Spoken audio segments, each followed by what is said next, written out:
చూసారా ఎంత praise the lord, ఎంత థ్యాంక్ యూ చూసారా 3 రోజులు అయింది తినడానికి తిండి లేదు. కొంతమందికి రోడ్డు మీద ఉన్న వాళ్ళకి అందుతుంది.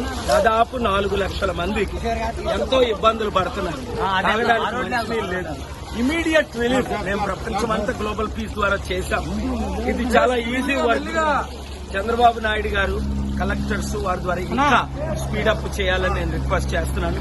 అంతకంటే ముఖ్యం ఏంటంటే ఈ ప్రాణాలను కాపాడడానికి ఇలాంటి ఇంత ముందు జరగకుండా ఏ విధంగా హైడ్రా ద్వారా ఈ ఇల్లీగల్ కన్స్ట్రక్షన్స్ అన్ని కొట్టేస్తే కొత్త చట్టం తీసుకొచ్చి ఆంధ్రప్రదేశ్ లో కూడా అప్పుడు ఇలాగ వాటర్ ఉండదు. ఎందుకంటే చిన్న చిన్న కాలువల ద్వారా పెద్ద కాలువల ద్వారా సముద్రానికి నీరు వెళ్ళిపోయే ప్రపంచం చేస్తుండే. ఎంతమంది ముఖ్యమంత్రులు ఎందుకు చేయలేదో నాకైతే ఆశ్చర్యం ఉంది.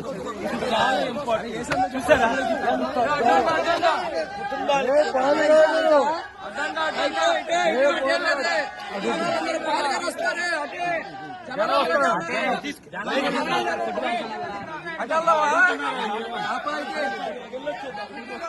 ఆత్మహత్యారాళ్ళు చూడాలంట.